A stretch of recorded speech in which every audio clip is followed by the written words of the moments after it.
In a few minutes, we're going to be saying hello to my first guest, TV weather person Francis Wilson. We'll be talking about how he puts the forecast together and playing one of his favourite records too.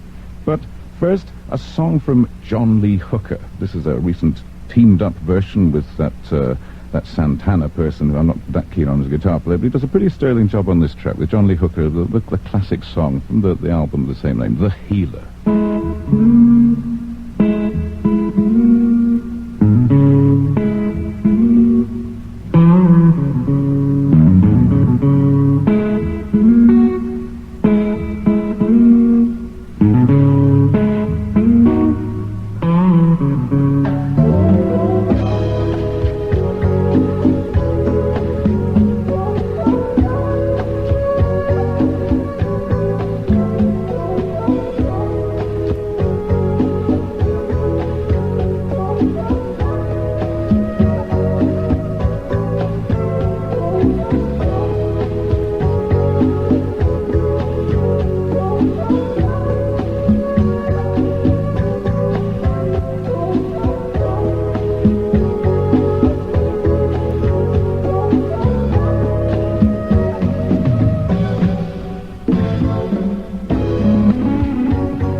No.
94.9 FM GLR. That was John Lee Hooker with the song The Healer from the album of the same name. They say that was the best-selling blues album of all time. Let's just hope this time Mr. Hooker actually got paid the royalties. Like a lot of these guys who made a lot of records in that wonderful period post-war, the sort of Chicago blues period, where people like me learn most of what we do today from listening to. Many of them never actually really got paid, and were probably used to playing for $20 a night, even at the time when they were household words to people like us, and indeed the Rolling Stones, who certainly derived much of their repertoire from that sort of performer. We're going to meet my first guest now. Francis, would you describe yourself as a presenter, or are you just a good old-fashioned weatherman? Francis Wilson. A weatherman, yeah. A meteorologist maybe is a good one too, but weatherman's probably accurate. But presumably from a scientific background, the back of all this you must have studied. Yeah. Well, to be a meteorologist, you would have physics or maths nowadays. With my case, it was physics to BSc from Imperial College, then the Met Office to sort of learn the trade, and then just answer an advert for a television job, and into telly that way. So it's into telly via a back door from science, really. So it's a funny combination. So coming into television, was that for you a baptism of fire, or did you have a period to sort of polish your act, so to speak, as a presenter to millions of people, presumably? I mean, you've been doing this now, what, 30, hundreds of years, yeah. No, I've just straight in and dropped in it. I mean, I applied because I wanted to have a look around a television studio, applied to the ad in the paper, make a nice day out, because I thought they'd probably give me an audition. And so I went along and started the following week. They were in a rush anyway with Thames TV. And so I was in, and had never done that kind of thing before. And the reason I moved was because the money was much better than in the civil service, which is where I was. And I never really thought about whether it was nervy or stressful or anything like that, which it is. I just thought, oh, well, I could do with a pay rise, and went. Well, and did you presumably got another equal or even better pay rise when you switched to the BBC? That's right, yeah. Is it just my imagination, or are the BBC weather graphics of just a much higher caliber than the other channels? Yeah, they are. For example, the satellite sequences that I show are based on digital imagery rather than analog imagery. You'll find a lot of the satellite sequences you see look a bit washed out and strange, because they're based on a formula that you can't process, you can't actually do anything with, whereas the stuff that I use you can stretch, enhance, colour and move and height enhance and stuff.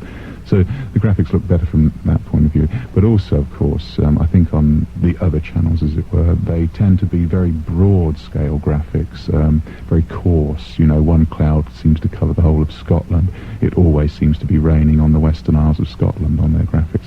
I don't think they try to cluster them or anything or give you any detail.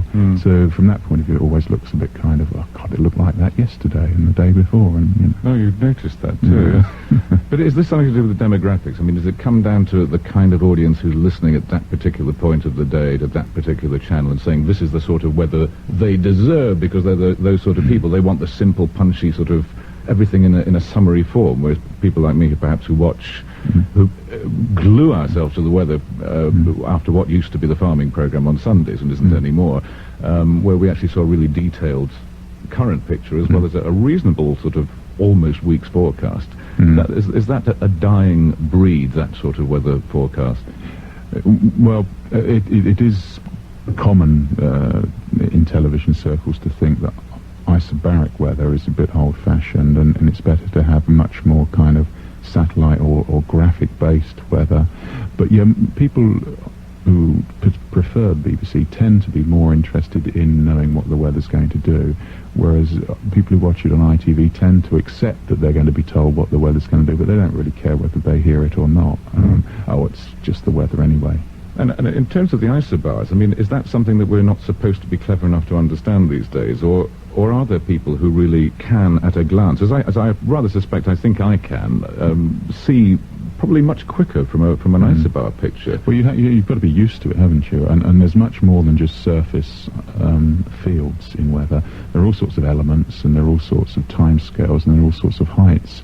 So you could pick on, say, humidity at 10,000 feet. It's very important. Now, we're not showing you that on an isobaric chart. You could pick on jet streams at 20,000 feet. We're not showing that on an isobaric chart. So there are many things that aren't there, but to someone who's kind of used to it, I mean, you can pick out your ridges, your troughs, your heights, your front and weather, but you're nicely, or even fairly accurate, there's likely a particular ocean by just glancing at an isobaric chart, because there's so much more that you won't be shown. But as part of the overall weather picture, I mean, it must be undeniably extremely useful to people who earn their living, particularly out of doors, and are used. I mean, I'm talking fishermen, farmers, etc. Sure. Yeah, it's the basic canvas that you need before you start thinking about the weather at all. If you're going out needing to know it, yeah. Francis, before we confuse the poor people out there about isobar and all that, what of them care about, tell us roughly what a day in terms of preparing weather, because we do 10 minutes late usual, sort of plucking a satellite picture as you walk in the door in one hand and a quick sort of phone call to the Met Office or something and ad-libbing on air. I mean, tell us what happens.